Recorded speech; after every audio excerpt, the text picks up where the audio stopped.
Rizwan Zaffarwal YouTube channel. ਕੋਲ ਹਕੀਮ ਸਾਹਿਬ ਮਰੀਜ਼ ਚੈੱਕ ਕਰ ਰਹੇ ਨੇ ਤੇ ਅਸੀਂ ਉਹਨਾਂ ਦੇ ਬੇਟੇ ਨੂੰ ਪੁੱਛਾਂਗੇ। ਉਹਨਾਂ ਨੇ ਨਾਲ ਪਨਸਾਰ ਦਾ ਸਿਸਟਮ ਵੀ ਰੱਖਿਆ ਤੇ ਉਹਨਾਂ ਨੂੰ ਇਸ ਹਵਾਲੇ ਨਾਲ ਜਾ ਕੇ ਪੁੱਛਨੇ ਆ।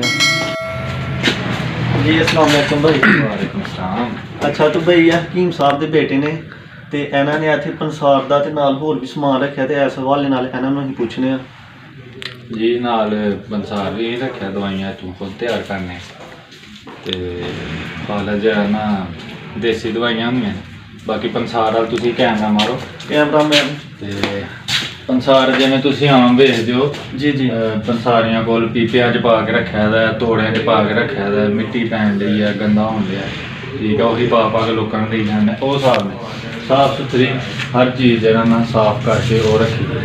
ते ए तुहानूं साडे कोल जरा ना आम दुकानां तो आम तो पता चलेगा कि इत्थे खास चीज़ मिलती है साफ सुथरी की हिसाब के लिहाज नाल। फिर उस तो बाद दवाइयां ने आए दवाइयों की तरफ नहीं करते दवाइयां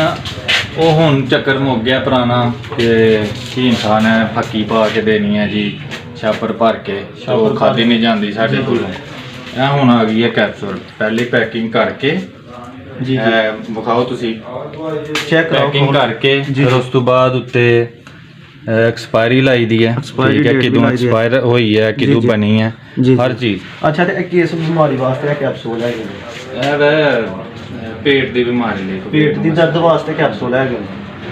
ਹਰ ਚੀਜ਼ ਜਿਹੜਾ ਨਾ ਪੈਕ ਕਰਕੇ। अच्छा तो होर जी तुहाडे कोल इस तरह की जी खुद चीज़ तैयार करते हो ਬਾਕੀ ਅਸੀਂ ਇਹ ਤੇਲ ਤਿਆਰ ਕਰਨੇ वाल लम्बे करने वाला तेल है ਵਾਲ ਝੜਦੇ ਹੋਣ। जी जी अच्छा इधर करो कैमरा एक मिनट। आजकल भाई काफ़ी ज़्यादा यानी कि जवान बच्चे ने जेह्ड़े यंग जनरेशन ने उन्होंने काफ़ी ज़्यादा यानी कि वाल अगू झड़ जाते हैं तो उन्होंने कोई तुहाडे कोल बेहतरीन इलाज है जी बिल्कुल इलाज है तेल ਅਸੀਂ ਬਣਾਉਂਦੇ ਹਾਂ ਕੋਈ ਸਾਨੂੰ ਕੋਈ 7 ਸਾਲ ਆਮ ਤੇਲ ਚੈੱਕ ਵੀ ਕਰਾਓ ਨਾ ਠੀਕ ਹੈ ਉਹ ਤਿਆਰ ਕਰਨੇ ਆ ਜੀ ਜੀ ਵਾਲ ਗਿਰਦੇ ਹੋਣ ਸਿੱਕੜੀ ਹੋਏ ਵਾਲਾਂ 'ਚ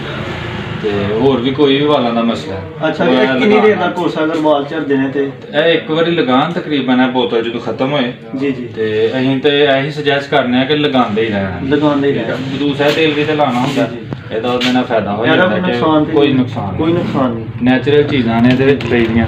ਜੀ। ਇਹਦੀ ਪ੍ਰਾਈਸ ਕੀ ਹੈ ਤੇ ਇਹ ਜਿਹੜੇ 350 ਦੀ ਛੋਟੀ ਬੋਤਲ ਹੈ ਜੀ ਵੱਡੀ ਜਿਹੜੀ ਹੈ ਉਹ 600 ਸਹੀ ਹੈ ਤੇ ਇਹ ਕਿੰਨੇ ਦਿਨ ਪਹਿਲਾਂ ਜਰਾ ਸਸਤੀ ਹੁਣ ਮਹਿੰਗਾਈ ਦੇ ਮਹਿੰਗਾਈ ਹੋ ਗਈ ਉਸ ਹਿਸਾਬ ਨਾਲ ਮਹਿੰਗੀ तमाम हजरात सन खतरे तैयब दुआखाना ऐसे तशरीफ लान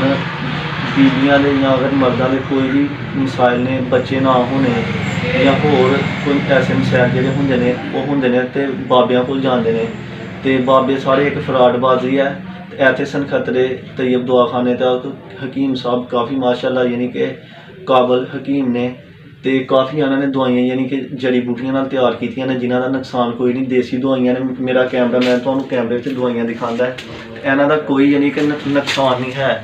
ਅਗਰ ਬੱਚਿਆਂ ਦਾ ਕੋਈ ਮਸਲਾ ਹੈ ਜਾਂ ਹੋਰ ਕੋਈ ਮਸਲਾ ਹੈ ਤੇ ਬਾਬਿਆਂ ਕੋਲ ਜਾਣ ਨਾਲੋਂ ਫਰਾਡੀ ਬਾਬਿਆਂ ਕੋਲ ਬਚੋ ਤੇ ਹਕੀਮ ਸਾਹਿਬ ਉਹਨਾਂ ਕੋਲ ਆਓ ਕਾਫੀ ਕਾਬਲ ਹਕੀਮ। ਇਹਨਾਂ ਦਾ ਐਡਰੈਸ ਹੈ ਜ਼ਿਲ੍ਹਾ ਨਾਰੋਵਾਲ ਤਹਿਸੀਲ ਜ਼ਫਰਵਾਲ ਔਰ ਮੌਜੂਦਾ ਪਤਾ ਸਨ ਖਤਰਾ ਮੇਨ ਅੱਡੇ ਤੇ ਇਹਨਾਂ ਦੀ तैयब दुआखाना है तो तमाम दोस्त ऐसे तशरीफ लान नज़र का सबसे देखने वाली नजर।